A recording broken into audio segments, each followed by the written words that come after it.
Hello guys, मेरी YouTube channel में आपका स्वागत है। मेरा नाम है मनमोहन मिश्रा। तो आज मैं आपको इस वीडियो में बताने वाला हूं कि things to know before investing in mutual fund. तो इस टॉपिक के बारे में बेसिकली डिस्कस करने वाले हैं। तो मैं आपको बताऊंगा, इसमें टोटल 13 पॉइंट बताऊंगा जो आपको कंसिडर करना पड़ेगा आपको जब आप इन्वेस्टमेंट करेंगे म्यूचुअल फंड में। तो आप ये 13 पॉइंट ध्यान से सुनिएगा और मैं आपको पूरे डिटेल में बताऊंगा कि आपको ये 13 पॉइंट क्यों फॉलो करना पड़ता है, आप ताकि मतलब इन्वेस्टमेंट करने से पहले। तो मेरे चैनल को सब्सक्राइब जरूर कर दीजिएगा, मैं ऐसे वीडियो लाता रहता हूँ। तो चलिए वीडियो शुरू करते हैं। सबसे पहले मैं आपको बताता हूँ, सबसे पहला पॉइंट है वो है इन्वेस्टमेंट ऑब्जेक्टिव। देखिए, जब आप म्यूचुअल फंड में इन्वेस्टमेंट की बात करते हैं, जब आप आते हैं ना, तो सबसे पहला मैं आपको बताता हूँ कि आप ना पहले टाइम फ्रेम सोच के आइएगा। मतलब मान लीजिए, अब देखिए, जब आप इन्वेस्टमेंट के तौर पे देखते हैं ना, तो आप पैसा वो लगा रहे हैं जब आपको जरूरत नहीं है। मतलब मान लीजिए आपको इमरजेंसी कैश चाहिए, तो आप उसको इन्वेस्टमेंट कभी मत करिएगा। क्योंकि देखिए, अगर आप 1-2 साल तक इन्वेस्टमेंट करते हैं, तो मैं आपको बता रहा हूँ, शॉर्ट टाइम में तो आप लॉस भी कर सकते हैं। अब जैसे आप कोई कुछ स्मॉल कैप फंड देखेंगे या कोई मिड कैप फंड देखेंगे, तो पहले दूसरे साल में आपको नेगेटिव रिटर्न दे रखा है। लेकिन थोड़े बहुत लॉन्ग टर्म में आप देखेंगे उसने अच्छा खासा रिटर्न दे रखा है। मतलब फिक्स डिपॉजिट को तो बहुत तगड़ी तरीके से बीट कर रखा है। तो इस ये जो टाइम फ्रेम है, तो आपको एक टाइम फ्रेम को कंसिडर करना पड़ेगा। और ये चीज आपको सोचनी पड़ेगी, आपको गोल एक डिफाइन करना पड़ेगा अपना। जैसे कि मान लीजिए आपने सोच रखा है, यार नहीं, अभी मेरी बेटी हो रखी है या बेटा हो रखा है, उसकी शादी के लिए मुझे पैसे बचाने हैं। तो आप अब तो अभी तो आपका मतलब रिसेंटली हुआ है, तो आपको 20 से 25 साल तक का तो आपके पास टाइम फ्रेम है। तो उसके हिसाब से आप इन्वेस्टमेंट करेंगे। जैसे कि आपके पास टाइम, आप सोचते हैं कि नहीं यार, मैं 5 से 10 साल बाद आप रिटायरमेंट होने वाला हूँ, तो मुझे उस हिसाब से इन्वेस्टमेंट करना है। तो 5 से 10 साल क्या है कि आपका टाइम फ्रेम थोड़ा छोटा है, तो आपको उस हिसाब से थोड़ा रिस्क है, वो थोड़ा कम लेना पड़ेगा। और रिस्क कम लेके आपको अच्छा खासा रिटर्न जनरेट करना पड़ेगा। तो उस हिसाब से आपको पहले अपना ऑब्जेक्टिव, मतलब आपका जो गोल है, उसको सेट करना पड़ेगा कि आपका क्या प्लान है। तो सबसे पहला पॉइंट ये हो गया। तो और मैं आपको बता रहा हूँ अभी से ही कि मतलब म्यूचुअल फंड में टाइम फ्रेम बहुत अच्छा, बहुत ही बड़ा क्रूशियल रोल प्ले करता है। तो ये आपको पहले कंसिडर करना जरूरी है। सबसे पहला पॉइंट हो गया ये। सेकंड पॉइंट हो गया रिस्क टॉलरेंस। देखिए, आपको रिस्क अपना हिसाब से मैनेज करना पड़ेगा, सोचना पड़ेगा। जैसे कि मैंने बताया कि अभी टाइम फ्रेम अगर आपके पास ज्यादा है, मतलब मान लीजिए 15 साल 20 साल है, तो आप स्मॉल कैप फंड में अपना पोर्टफोलियो को एलोकेट कर सकते हैं। देखिए, इन्वेस्टमेंट कर रहे हैं, मैंने आपको अभी फिर से बता रहा हूँ कि आप बीच में से पैसा नहीं निकाल सकते। आपको ये दिमाग में सोचना पड़ेगा, आप जब तक सेल नहीं करते आप लॉस में नहीं है। तो आप इतने लॉन्ग टर्म के लिए अगर आप सोच के आए हैं, तो तब आप रिस्क थोड़ा ज्यादा ले लीजिएगा, क्योंकि आपको थोड़ा अच्छा खासा कंपाउंडेड रिटर्न मिलेगा। लेकिन अगर आपके पास टाइम फ्रेम कम है, 5 साल है, 10 साल है, और आप सोच रहे कि यार मुझे इसके बाद पैसे निकालने ही है, तो आप उसमें बड़ी कंपनीज हो गई, जैसे लार्ज कैप कंपनीज हो गए, लार्ज कैप फंड्स हो गया, या इंडेक्स फंड हो गया, उसमें आप इन्वेस्टमेंट कर सकते हैं। लेकिन हाँ, मैं आपको बता रहा हूँ, 5 साल आपने दिमाग में रखा है, तो 5 साल तक आपको पैसे निकालने नहीं है, बिल्कुल भी नहीं निकालने हैं। तो तब जाके आपको अच्छा खासा रिटर्न मिल सकता है। लेकिन अगर आप भाई बीच में पैसे निकाल लेते हैं, या बीच में अगर आपका कोई प्रॉब्लम होता है, मतलब फिर आपको पैसा निकालना पड़ता है मजबूरन, और आपका मार्केट थोड़ा बहुत डाउन होता है, तो तब आप ब्लेम मत करिए, क्योंकि इसमें यही लॉस होता है। लेकिन अगर आप लॉन्ग टर्म, मैं बता रहा हूँ मिनिमम 7 साल, अगर आपको मिनिमम 7 साल है, सारे फंड आपको ठीक ठाक रिटर्न दे देते हैं। मतलब fix deposit beating, inflation beating return. और आपका क्या नाम है, जो भी आप LIC पॉलिसी या कुछ भी गोल्ड गोल्ड लेते हैं, तो उसको बीटिंग रिटर्न मिल जाता है, अगर आप 7 साल का मिनिमम सोच के चल रहे हैं। तो ये आपका दूसरा हो गया। तीसरा हो गया टाइप्स ऑफ म्यूचुअल फंड्स। देखिए, आपको इसका नॉलेज होना बहुत जरूरी है। टाइप्स ऑफ म्यूचुअल फंड, जैसे कि मैंने बता दिया कि आपका सबसे ज्यादा रिस्क कैटेगरी में आता है स्मॉल कैप फंड। लेकिन अगर ज्यादा रिस्क है, तो आपको रिटर्न भी बहुत ज्यादा मिलता है। जैसे कि मान लीजिए उसमें 30 से 35% तक का भी आपको कंपाउंड रिटर्न मिल जाता है एनुअली। तो ये बहुत ज्यादा होता है, लेकिन रिस्क भी बहुत ज्यादा होता है। अगर ये 35 से 40% तक आपको रिटर्न दे देता है, तो 35 से 40% नेगेटिव रिटर्न देने की भी इसके पास कैपेबिलिटी है। तो आप उससे सोचिए, कह रहे मैं यार FD कर देता, मेरा तो नेगेटिव हो गया पैसे, मैंने 1 लाख लगाए थे, मेरे 60,000 हो गए, 40% नेगेटिव हो गया इस साल। लेकिन इस साल अगर हुआ, तो अगले साल वो बढ़ के आपको 80% तक के भी दे सकता है, और वो एवरेज आउट करके आपको 40% दे सकता है। तो आप ये भी सोच के देखिए। तो इसलिए टाइम फ्रेम बहुत जरूरी हो जाता है, मैं इसलिए ये सोचता हूँ, कहता हूँ। और आपको इसीलिए टाइप्स ऑफ म्यूचुअल फंड की भी नॉलेज होना जरूरी है। स्मॉल कैप फंड ज्यादा रिस्की होता है, इसका जो होता है टाइम फ्रेम अगर आप बहुत ज्यादा है, तो तभी जाके आप इसमें इन्वेस्टमेंट करिएगा। मिड कैप फंड इससे थोड़ा कम रिस्की हो जाता है, मतलब इसमें मिड मिड बेस कंपनी होती है, उससे थोड़ा और कम रिस्की हो जाता है large cap fund. Large cap fund क्या होता है, जो बड़ी कंपनीज होती है, बड़ी कंपनीज मतलब इसमें डूबने के चांसेस बहुत कम होते हैं, लेकिन रिटर्न भी उसके हिसाब से थोड़ा कम होता है। मतलब उसका भी वही 10 से 15% तक का आपको रिटर्न मिलता है। उससे और कम रिस्क आपको लेना है और थोड़ा अच्छा खासा रिटर्न जनरेट करना है तो आप इंडेक्स फंड चूज करते हैं। इंडेक्स फंड में क्या होता है, टॉप की 50 कंपनीज होती है। उसके बाद अगर और भी कम रिस्क लेना है तो आप हाइब्रिड फंड चूज कर सकते हैं। जैसे कि मान लीजिए मतलब उसमें 50% इक्विटी होता है और 50% आपको डेब्ट या फिर कैश होता है। उसमें क्या होता है, थोड़ा रिस्क और कम हो जाता है लेकिन रिटर्न भी उसके साथ थोड़ा और कम हो जाता है। तो ये आपको नॉलेज होना बहुत जरूरी होता है क्योंकि आपको इस हिसाब से अपना टाइम फ्रेम देख के आप इन्वेस्टमेंट कर सकते हैं। तो इसीलिए मैं आपको बताता कि ये मतलब टाइप्स ऑफ म्यूचुअल फंड के बारे में जानना बहुत जरूरी होता है। अब चौथा पॉइंट हो गया फंड परफॉर्मेंस। देखिए, अगर आप कोई फंड को सिलेक्ट करते हैं ना तो आप उसके पास रिटर्न जरूर देखिएगा। मैं आपको बता रहा हूँ कि मतलब पास रिटर्न फ्यूचर रिटर्न को कोई गारंटी नहीं करता है। मतलब आप सोचेंगे यार पास रिटर्न इसने 35% तक दिया यार, मैं अगले 10 साल तक करता हूँ, 10 साल में मेरे को फिर से 35% मिल जाएगा, तो ऐसा नहीं होता। पास रिटर्न से आपको पता चलता है कि भाई ये फंड में कितनी कैपेबिलिटीज है, इसके फंड मैनेजर कैसे, मतलब इनके पास क्या क्या कैपेबिलिटी है। फ्यूचर में इसके चांसेस थोड़े ज्यादा होते हैं कि भाई रिटर्न देने के लिए। ठीक है, तो आपको ये जानना बहुत जरूरी होता है। लेकिन ये मैं आपको बता देता हूँ कि पास्ट फ्यूचर पे डिपेंड नहीं करता है। इसमें आपका खुद रिसर्च करना बहुत जरूरी होता है, जो कि जानना बहुत जरूरी होता है। ये हो गया। पांचवा हो गया एक्सपेंस रेशियो। देखिए एक्सपेंस रेशियो क्या होता है, सबसे पहले मैं आपको बताता हूँ एक्सपेंस रेशियो होता क्या है। एक्सपेंस रेशियो जब आप कोई म्यूचुअल फंड परचेज करते हैं ना तो उसमें आप देखिए एक्सपेंस रेशियो 0.5%, 0.4%, किस किस में 1% है, किस किस में 1% से ज्यादा है। तो मैं आपको ये बताता कि ये बेसिकली जब आपको कोई इंटरेस्ट गेन होता है, मान लीजिए आपने 5% इंटरेस्ट गेन करा और यहाँ पे आपने सेल कर दिया, तो सेल कर दिया तो अगर उसका एक्सपेंस रेशियो 0.5% है तो वो 5% से 0.5% कट जाता है।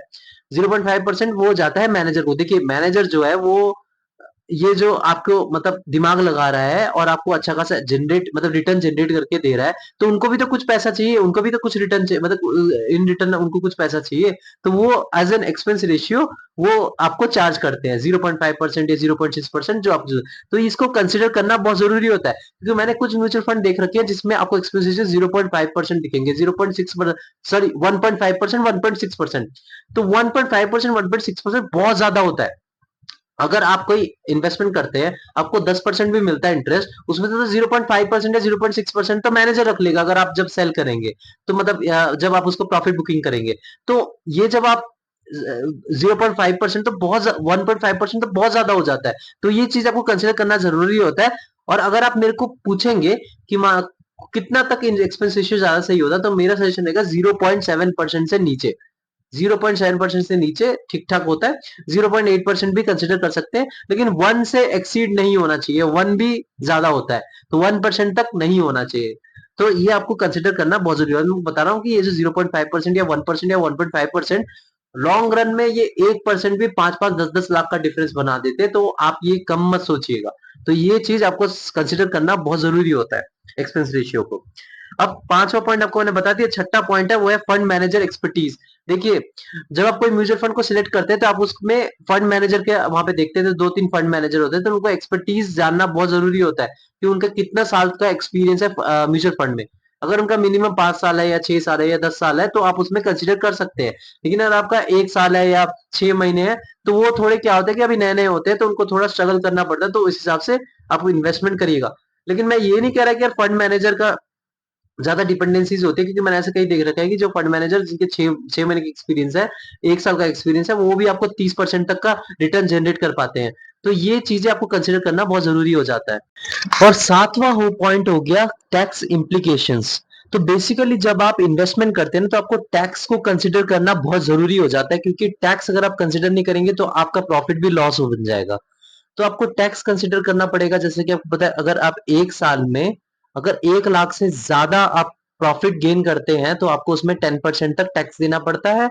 प्लस अगर आपका जो सैलरी है वो जो प्रॉपर जो इंडियन जो टैक्स रेजिम में आ जाता है तो उसी के बेसिस पे जो आपका प्रॉफिट हो रहा है, प्लस आप कितना सैलरी गेन करते हैं, प्लस आपका अगर कोई साइड इनकम है, तो सब जोड़ जाड़ के तो आपको उसका ओवरऑल उतना परसेंट, मतलब जो उन्होंने जो इंडियन टैक्स रेजिम में है, जितना आपने परसेंटेज, मतलब जितना आपकी सैलरी है उसके बेसिस में आपको टैक्स देना पड़ता है। तो उन सब चीजें को आपको कंसिडर करना पड़ता है। जैसे कि मैंने कोई एग्जांपल दे देता हूँ कि जैसे अभी कुछ म्यूचुअल फंड्स आ रखे हैं जो कि लॉक इन पीरियड है। मतलब जैसे कि मान लीजिए अपने एग्जांपल ले लीजिए ईएलएसएस फंड। आपने म्यूचुअल फंड का ईएलएसएस फंड सुना होगा। वो बेसिकली क्या होता है कि 5 साल का लॉक इन पीरियड होता है, मतलब 5 साल तक जितना आपने उसमें अमाउंट सिलेक्ट किया होगा वो मंथली इन्वेस्टेड इन्वेस्टमेंट हो होता रहता है और आप वो पैसा 5 साल तक निकाल नहीं सकते। तो 5 साल तक आपको वेट करना पड़ता है, 5 साल के बाद आप उसको निकाल सकते हैं। तो उसमें क्या है कि जो प्रॉफिट आएगा, उसपे कोई टैक्स नहीं लगेगा। तो बेसिकली वो ईएलएसएस फंड होता है। तो ये आपका 7वां पॉइंट हो गया, उसको आपको कंसीडर करना पड़ेगा। और 8वां पॉइंट है वो है लिक्विडिटी। देखिए, अभी जैसे आपने रिसेंटली सुना होगा कि जो स्मॉल कैप फंड है और मिड कैप फंड है, उसमें एक स्ट्रेस टेस्टिंग हुई थी। तो बेसिकली जो गवर्नमेंट का है, उनका कहना था कि जो स्मॉल कैप फंड है और मिड कैप फंड है, उसमें बेसिकली बबल क्रिएट हो रहा है। बबल मतलब वो बाहर से तो फूला फूला दिख रहा है कि यार बहुत अच्छा खासा रिटर्न दे रखा है, लेकिन अंदर से एकदम खोखला है। तो इसी के लिए वो लिक्विडिटी टेस्टिंग करते थे कि मतलब उसमें क्या पता, उसमें कितने दिनों में, मतलब कितने दिनों में अगर कोई पोर्टफोलियो को सेल करना चाहेगा तो कितना आ सकता है, मतलब कितना अमाउंट लिक्विडेट हो सकता है। तो वो चीज वो टेस्ट करते हैं। तो हमको लिक्विडिटी को भी देख के चलना पड़ेगा। और मैं आपको एक चीज बता रहा हूँ कि म्यूचुअल फंड की सबसे खास बात होती है कि इसमें लिक्विडिटी होती है as compare to real estate. Real estate में अगर आप जब जाते हैं तो आपको इंस्टेंट वो कैश मिलने में बड़ी दिक्कत होती है, लेकिन इसमें कोई लिक्विडिटी की ज्यादा इश्यू नहीं होती है। लेकिन फिर भी आप ऐसा फंड चूज करिए जिसका अच्छा खासा बैकग्राउंड हो और उसमें लिक्विडिटी अच्छी हो। अब उसके बाद वाला जो पॉइंट है वो है 9वां पॉइंट, उसका नाम है इन्वेस्टमेंट स्टाइल। देखिए, आपको मैंने बताया कि इन्वेस्टमेंट स्टाइल मतलब जो आपकी जो इन्वेस्टमेंट होनी चाहिए ना, वो आपके गोल के साथ मैच होनी चाहिए। मैंने आपको बताया गोल और टाइम फ्रेम ये बहुत बड़ा रोल प्ले करता है जब आप कोई म्यूचुअल फंड को सिलेक्ट करते हैं। अगर आपके पास ज्यादा टाइम फ्रेम है तब स्मॉल कैप फंड चूज करिए, जैसे कि 15 से 20 साल। और अगर आपके पास उससे थोड़ा कम टाइम फ्रेम है, जैसे 10 से 15 साल, तो आप मिड कैप फंड चूज करिए। अगर आपके पास उससे भी कम टाइम फ्रेम है, जैसे 5 से 10 साल, तो आप लार्ज कैप फंड चूज करिए या फिर फ्लेक्सी कैप फंड चूज करिए। अगर आपका उससे भी कम है, मतलब आप सोचेंगे यार मुझे और भी कम मेरे पास टाइम फ्रेम है, मुझे कोई दूसरा और भी सेफ फंड मुझे चाहिए, तो आप इंडेक्स फंड चूज कर सकते हैं। जीरो से मतलब 1 साल से 5 साल के बीच में अगर आपके पास टाइम फ्रेम है, इंडेक्स फंड आपका हाइब्रिड फंड हो गया, वो दोनों आप चूज कर सकते हैं। तो ये आपका जो टाइम फ्रेम है वो आपको इस पे आपका इन्वेस्टमेंट होना जरूरी है। अब 10वां पॉइंट हो गया वो ये एग्जिट स्ट्रेटेजी। देखिए, आपको जितना एंट्री तक होती है उस पे ज्यादा मैटर करता है यार एग्जिट। आपका जो एग्जिट है ना वो एकदम तगड़ी होनी चाहिए। ठीक है, ये नहीं कि यार, अब होता क्या है कि देखिए, जैसे कि मैंने अभी बताया कि म्यूचुअल फंड में अगर आप 7 साल तक वेट करते हैं तो आपको डेफिनेटली अच्छा खासा रिटर्न मिलता है। ठीक है, अगर, लेकिन उसमें कुछ कंडीशन है, जैसे कि अगर मार्केट कंडीशन अभी जैसी है, मतलब कोई बड़ी प्रॉब्लम नहीं आए, जैसे भाई वर्ल्ड वॉर टाइप का ना आ जाए, ठीक है, या फिर कोई फाइनेंशियल क्राइसिस ना आ जाए जो 2008 में आया था। अगर ऐसा कोई सिचुएशन नहीं क्रिएट होता है तो डेफिनेटली मैं आपको बता रहा हूँ, आपको अच्छा खासा रिटर्न मिलता है और वो भी इन्फ्लेशन बीटिंग रिटर्न मिलता है और ये भी मिलता है। तो इसीलिए आपका जो एग्जिट है ना वो एकदम प्रॉपर होना चाहिए। अब मान लीजिए आपने 7-8 साल तक इन्वेस्टमेंट किया, आपका अच्छा खासा रिटर्न हो गया, मतलब एफडी से बेटर हो गया, और वो क्या नाम है, इन्फ्लेशन बीटिंग रिटर्न हो गया।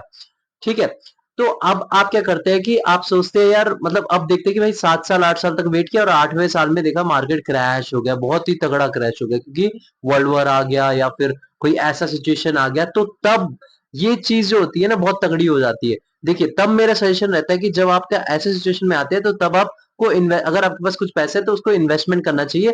बाद में आपको तरफ पंप होने के बाद आपको बहुत ही अच्छा खासा रिटर्न देगा, क्योंकि हर वक्त वो सिचुएशन नहीं रहेगी। सिचुएशन वो 6 महीने 1 साल तक ज्यादा से ज्यादा रहेगी, उसके बाद वो पंप होकर आपको अच्छा खासा रिटर्न दे देगा। वही टाइम होता है लगाने का। लेकिन अगर आपको ऐसा कोई न्यूज आता है बहुत ही तगड़ा और आप कंफर्म हो तो आप वहां से एग्जिट ले लेते, तो वो भी अच्छी बात है। लेकिन मैं आपको बता रहा हूँ, अभी शॉर्ट टर्म में आप एग्जिट लेने की मत सोचिए। मतलब अभी कोई चला देता है, क्योंकि मैं अभी सुन रहा हूँ यार 6-7 महीने में बोले यार अभी इराक ईरान का वॉर चल रहा है तो आप एग्जिट ले लीजिए। तो ये चीजें यार अभी दिमाग में मत लगाइए। अभी अभी स्टार्ट किया अपने इन्वेस्टमेंट, कोई ज्यादा कुछ फर्क नहीं पड़ेगा, लॉन्ग रन में आपको ठीक ठाक सा रिटर्न मिल जाएगा। लेकिन अगर आपका अच्छा खासा कॉर्पस क्रिएट हो जाता है 7 से 8 साल के बाद, मैं उनकी बात कर रहा हूँ, तो ये चीज आपको स्ट्रेटेजी बनानी पड़ेगी। और मैं इसीलिए कहता हूँ कि आपको म्यूचुअल फंड में वो पैसा लगाना चाहिए जो आपका बेकार का पैसा है, हमको पता है अच्छा खासा रिटर्न मिल जाता है। बेकार का पैसा मतलब अगर आप कोई इमरजेंसी कैश, मतलब इमरजेंसी सिचुएशन में भी हो, आपको इमरजेंसी कैश चाहिए होगा, तो इसको आप यूज ना करें, आपके पास एक अलग सा पैसा हो। भाई अगर आप 2,000 लगा रहे हैं 3,000 लगा रहे हो, वो बेकार का पैसा, मतलब आप सोच रहे हैं हर महीने चोरी हो जा रहे हैं, मतलब आपको पैसे वापस कभी नहीं आएंगे। तो उस हिसाब से अगर आप देखेंगे तो मैं आपको बता रहा हूँ बहुत ही अच्छा खासा आप रिटर्न ले पाएंगे लॉन्ग रन में।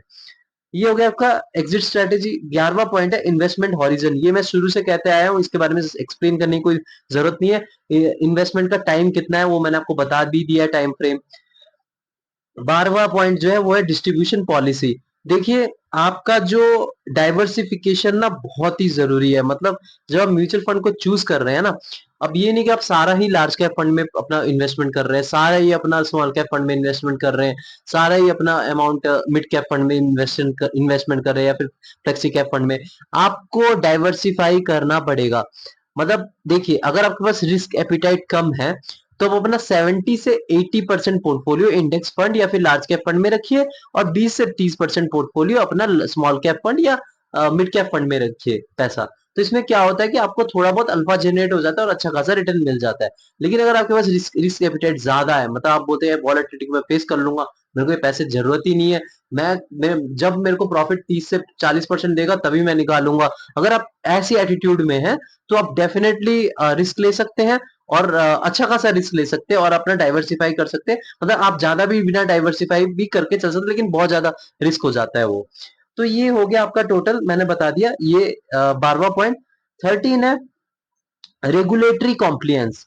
ठीक है ना। जो आपको मैं एक बात बता देता हूँ कि जब आप कोई म्यूचुअल फंड चूज करते हैं ना, जैसे आपने एसबीआई का चूज किया या एक्सिस बैंक का चूज किया या फिर पराग पारिक चूज किया या फिर आप जैसे मोतीलाल ओसवाल का चूज कर रहे हैं एसबी, उसके बाद कैनरा का चूज कर रहे हैं, एक्सिस का चूज कर रहे हैं। तो आप जब ये पर्टिकुलर कंपनी की होती है, मतलब ये पर्टिकुलर कंपनी की जब वो म्यूचुअल फंड होती है, आपको प्रॉपर कंपनी का रिसर्च करना भी बहुत जरूरी होता है, क्योंकि लॉन्ग रन में इसका भी इम्पैक्ट थोड़ा पड़ता है। होता क्या है कि मतलब आपको उस प्रॉपर कंपनी का तो इम्पैक्ट ज्यादा नहीं पड़ेगा। देखिए, होता क्या है कि जैसे मान लीजिए अभी आपने एक्सिस स्मॉल कैप फंड लिया, ठीक है, उस आपका इन्वेस्टमेंट स्मॉल कैप फंड में हुआ है, मतलब जो अलग अलग कंपनीज, आपका एक्सिस बैंक में नहीं हुआ है। एक्सिस स्मॉल कैप मतलब वो स्मॉल कैप फंड में हो रखे हैं, डाइवर्सिफाई हो रखा है। लेकिन जब एक्सिस बैंक के रिलेटेड कुछ बैड न्यूज आती है, तो उसमें क्या होता है, वो म्यूचुअल फंड की पैसा डाउन हो जाता है। डाउन कैसे होता है? क्योंकि उसमें से पैसा विड्रॉ करने लग जाते हैं लोग, एग्जिट करने लग जाते हैं, तो उसके कारण मार्केट उसमें थोड़ा डाउन हो जाता है। तो उसके कारण म्यूचुअल फंड की वैल्यू थोड़ी कम हो जाती है, क्योंकि उससे जब विड्रॉ करने लग जाते हैं। लेकिन जब इन्वेस्टमेंट जो है आपका जो उसमें है, तो ज्यादा, क्योंकि आपका जो इन्वेस्टेड है वो कोई दूसरे कंपनीज में इन्वेस्टमेंट है, तो उसकी वो तो डूबी नहीं है, तो उसके हिसाब से ज्यादा इंपैक्ट नहीं पड़ता। लेकिन फिर भी आपका वो जो 3-4% का भी जो फर्क है ना, वो लॉन्ग रन में बहुत ज्यादा इंपैक्ट पड़ा, मतलब आ जाएगा। तो इसलिए आप जब इन्वेस्टमेंट कर रहे हैं, तो थोड़ा रिसर्च करके कि मतलब कौन से कंपनी में आप इन्वेस्टमेंट कर रहे हैं, कौन से कंपनी के रिलेटेड म्यूचुअल फंड है, उसको आप थोड़ा रिसर्च करके आप ही इन्वेस्टमेंट करिएगा। तो ओवरऑल मैंने आपको 13 पॉइंट बता दिया है। आप ये प्रॉपरली फॉलो करेंगे, तो मैं आपको बता रहा हूँ, आपको ये जानना चाहिए मतलब इन्वेस्टमेंट करने से पहले। तो मेरे चैनल को सब्सक्राइब कर दीजिएगा, मैं ऐसे वीडियो लाता रहता हूँ। Thank you.